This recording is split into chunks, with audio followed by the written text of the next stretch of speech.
আসসালামু আলাইকুম। শুরু করছি কলঙ্কের কারুকাজ। লিখেছেন তাজনিন তায়েবা। পর্ব ৭। ঘন সুপারি বাগানের ভেতরে একটা অন্ধকার ঘর। চেয়ারম্যানদের গোপন ডেরা ছিল এটা, কিন্তু এখন আর ব্যবহারের যোগ্য নেই। কয়েক বছর হলো বাড়িটি পরিত্যক্ত। চেয়ারম্যানের তার দলের ছেলেপেলেদের জন্য অন্য জায়গায় নতুন অফিস খুলেছেন। মুসা দলের আসার পর এই বাড়ির চাবিটা মুসাকে দেওয়া হয়েছিল একবার, এখানে লুকিয়ে রাখা অনেকগুলো অস্ত্র নিয়ে যাওয়ার জন্য। সেই যে চাবিটা হাতে এসেছে আর ফেরত দেয়নি মুসা। এই ভাঙাচোরা বাড়ির বিশেষ কিছু নেই বলে চেয়ারম্যানও আর নেয়নি চাবিটা। রায়হানকে সেই বাড়িতে এনে লুকিয়ে রেখেছে মুসা, তবে অক্ষত অবস্থায় নয়। রায়হানের সারা শরীরে মারের চিহ্ন। মুসা যে গত 4 দিন বেধড়ক মেরেছে তাকে তারই প্রমাণ। তার উপর বোধহয় খেতেও দেয়নি, কোনো রকম জিভের গোড়ায় বাঁচিয়ে রেখেছে জানটা। রায়হানের চোখ নিবু নিবু। সে ঝাপসা চোখে তাকালো মুসার দিকে। মুসা শান্ত, অদ্ভুত প্রশান্ত মুখে ছুরি ধার দিচ্ছে। ধাতব ভরসার প্রতিটি কর্কশ শব্দে কেঁপে উঠছে রায়হানের বুক। মনে হচ্ছে মৃত্যুদূতের হাসি শুনছে সে। তুই এটা কি করছিস? চাচা জানলে কিন্তু তোকে মাটিতে পুঁতে দেবে। রায়হানের নিম্রমায় স্বরের ভীত কণ্ঠে তেমন একটা প্রতিক্রিয়া দেখালো না মুসা। শূন্য কণ্ঠে বলল, চেয়ারম্যান আমার বালও ফালাইতে পারবো না ভাই। রায়হান গুমড়ে উঠেছে ভয়ে। সে আবার শাসালো মুসাকে। মুসা, তুই কিন্তু এটা ঠিক করছিস না। মুসার অভিব্যক্তি এবারও শূন্য। মনোযোগ সহকারে ছুরিতে ধার দিতে দিতে নির্জীব কণ্ঠে বলল, আমি ভুলও তো করি না ভাইজান। মুসা ছুরিটা হাতে নিয়ে এগিয়ে আসতে অন্তরাত্মা কেঁপে উঠল রায়হানের। সে আতঙ্কিত কণ্ঠে চেঁচালো, এই এই মুসা, কি করতে চাইছিস? আপনার জিভটা বেশি কথা বলে ভাইজান, তাই আপনার জন্য একটা নতুন জিভ নিয়ে এসেছি। মুসার নির্লিপ্ত কণ্ঠের উত্তরে আতঙ্কে নীল হয়ে গেল রায়হানের মুখ। ঘন ঘন নিঃশ্বাস নিয়ে বিধ্বস্ত গলায় বলল, তুই পাগল হয়ে গেছিস মুসা। মুসা অশরীর ন্যায় হাসল। বুক পকেট থেকে বের করলো একটা পলিথিন। পলিথিনের ভেতর থেকে একটা জিভ হাতের তালুতে নিয়ে বাড়িয়ে ধরল রায়হানের চোখের সামনে। অশুভ কণ্ঠে বলল, দেখেন তো ভাইজান, জিহ্বাটা পছন্দ হয় কি না আপনার? রায়হান থর থর করে কেঁপে উঠল। কম্পিত কণ্ঠে তোতলাতে তোতলাতে বলল, এইটা কিসের জিভ মুসা? মুসা বিকল কণ্ঠে বলল, কেন ভাইজান, চিনতে পারছেন না? এটা তো আপনার প্রিয় কুত্তার জিহ্বা। ভয়ে আতঙ্কে গলা শুকিয়ে এলো রায়হানের। মনে হলো চোখের সামনে আজরাইলকে দেখে ফেলেছে সে। চোখ দুটো ভয়ঙ্কর রকমের লাল হয়ে গিয়েছে তার। মৃত্যু ভয় ফুটে উঠেছে সেথায়। কণ্ঠনালীতে কাঁটা ফুটেছে ভয়ে। তবুও খুব কষ্ট করে উচ্চারণ করল দুটো শব্দ, মুসা তুই। জানেন ভাইজান, আপনার কুত্তাটা আমারও অনেক প্রিয় ছিল। তারে মারলে কাটলেও সে ঘেউ ঘেউ করতো না, একদম চুপচাপ থাকতো। আফসোস করে বলা মুসার প্রতিটি শব্দ ধারালো ছুরির মতো বিঁধল রায়হানের কলিজায়। রায়হান উত্তেজিত কণ্ঠে বলল, তুই স্বাভাবিক মানুষ না মুসা, তুই নিশ্চিত একটা সাইকো। রায়হানের কথার মাঝেই খপ করে চেপে ধরল রায়হানের জিভ। অত্যন্ত বিনয়ী কণ্ঠে বলল, দেখি ভাই, আপনার জিভটা পাল্টে দেই। মুসা নরপশুর ন্যায় নির্লিপ্ত ভঙ্গিতে ধারালো ছুরি চালিয়ে দিল রায়হানের জিহ্বার মাঝ বরাবর। রায়হান গলা কাটা মুরগির মতো ছটফট করতে করতে অস্পষ্ট শব্দ করল, আ। মুসা বিব্রত হলো না, বরং অজানা তৃপ্তিতে সুখ সুখ গন্ধে ভরে উঠল তার পৈশাচিক হৃদয়।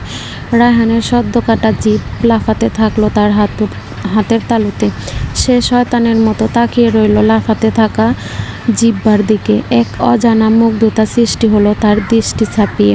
সর্বশেষ মুসা উদ্ঘাটন করল তার নরকীয় রূপ। সে হাতের তালুতে নিল সুই সুতো। কেটে আনা কুকুরের জিহ্বাটা জঘন্যভাবে সেলাই করতে শুরু করলো রায়হানের মুখের ভেতর। যন্ত্রণায় রায়হানের চোখের কোটর ফেটে রক্ত বেরিয়ে এলো, অথচ থামল না মুসার হাত। মুর্দা সেলাই করার মতো সে সেলাই করেই যাচ্ছে। তার ভেতরে কোনো দয়ামায়া অবশিষ্ট নেই আর। রায়হান তরপাতে তরপাতে জ্ঞান হারালো। বোবা কণ্ঠ থেকে শেষবারের জন্য বেরোলো বাঁচার আকুতি, আহ! মুসার কাজ শেষ। সে মুগ্ধ দৃষ্টিতে তাকালো রায়হানের বীভৎস মুখের দিকে।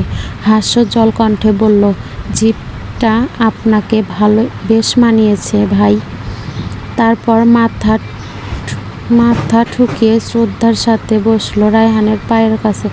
নম্র কণ্ঠে বলল, একটা কথা কই ভাই, ছোট ভাই হিসাবে কথাটা একটু শুনেন দয়া কইরা।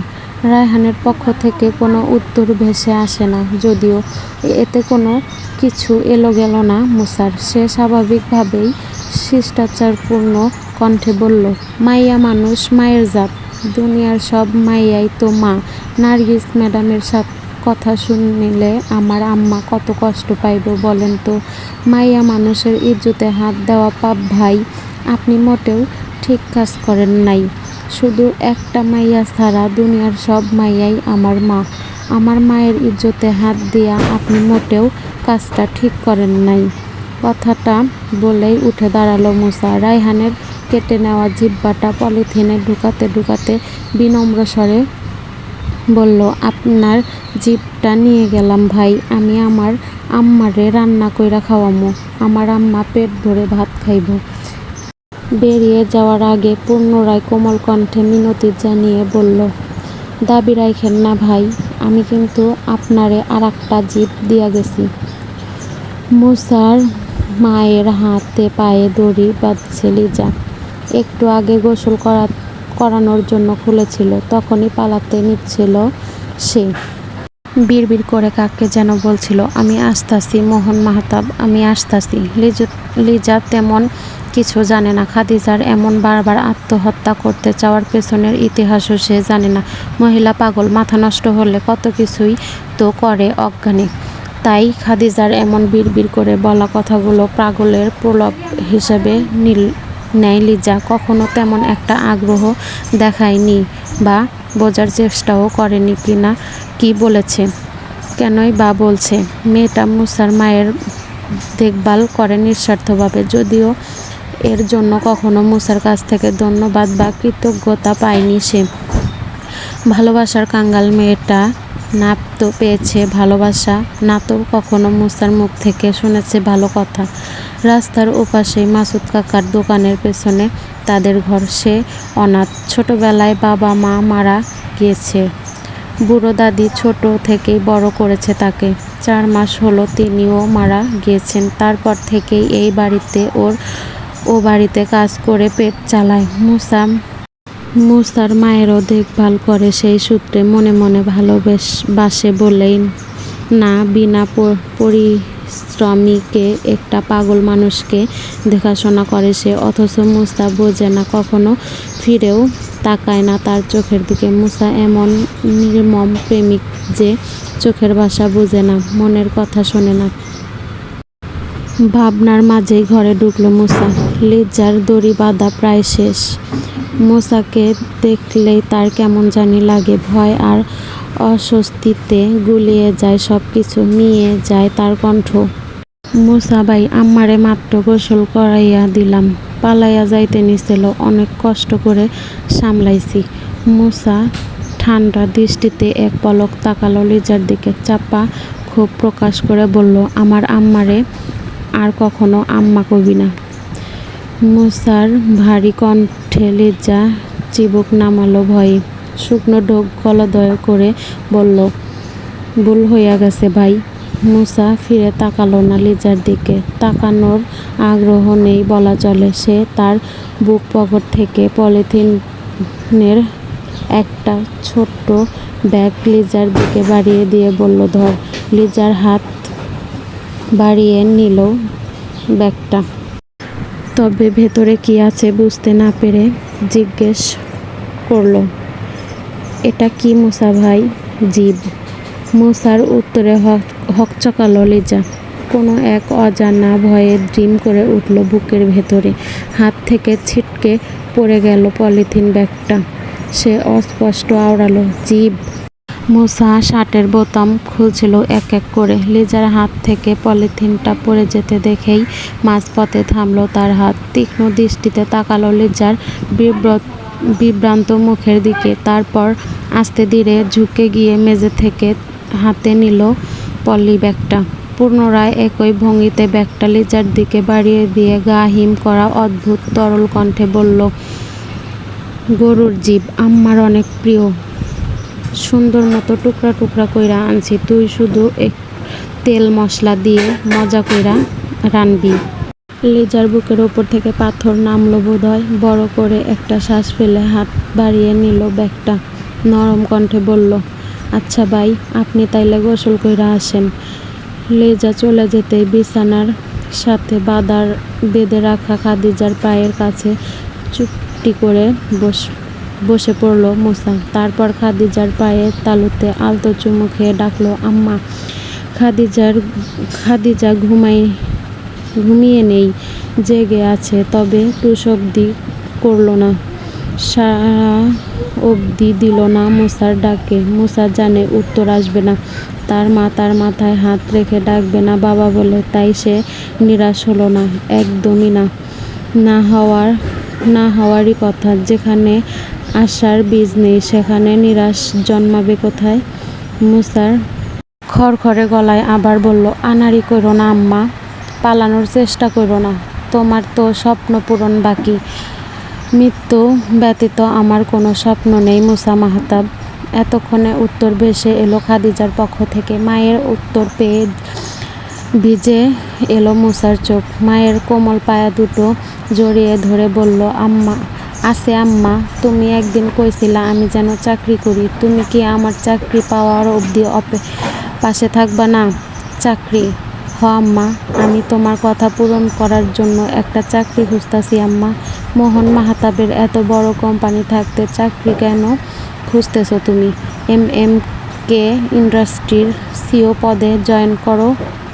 খাদিজার এবারকার কথায় কণ্ঠ বেজে এলো মুসার। বুকটা চেপে এলো চাপা যন্ত্রণায়। সে হাঁসফাঁস করতে করতে ঘর থেকে বেরিয়ে গেল। ধরা গলায় বিড়বিড় করে আওড়ালো, যদি সুযোগ থাকে MMK ইন্ডাস্ট্রির CEO নয়, নেতা হব। সেই পাওয়ার হাতের মুঠোয় নিব যেই পাওয়ার দিয়ে ধ্বংস করা হয়েছিল আমার আব্বার স্বপ্নের ইন্ডাস্ট্রি। গত 4 দিনে নূরের পায়ের ব্যথাটা কমেছে, এখনও হাঁটতে পারে সে। নার্গিস ম্যাডামের হত্যার ঝামেলার পর স্কুল বন্ধ আপাতত। মায়ের চোখ ফাঁকি দিয়ে ঘরের বাইরে বেরিয়েছিল সে। একটা সবুজ রঙের নামাজের হিজাব পরা, তার মাথায় একটা অংশ দিয়ে মুখটা ঢেকে রেখেছিল নিকাবের মতো। হাঁটতে হাঁটতে কল পাড়ে এসেই দেখতে পেল মুসাকে। সম্পূর্ণ উদাম গায়ে, শুধুমাত্র একটা গামছা পরে বসে আছে মুসা। গোসল করবে বোধহয়। মুসাকে দেখেই নানা প্রশ্ন মাথা ছাড়া দিয়ে উঠেছে নূরের মনের মধ্যে। সে আর বিলম্ব করল না, দ্রুত পায়ে এগিয়ে গিয়ে দাঁড়ালো মুসার পেছনে। চটচটে কণ্ঠে বলল, আমার কিছু বলার আছে ভাইয়া। মুসা ঘাড় ঘুরিয়ে তাকালো নূরের দিকে, তবে তেমন একটা পাত্তা দিল না নূরকে।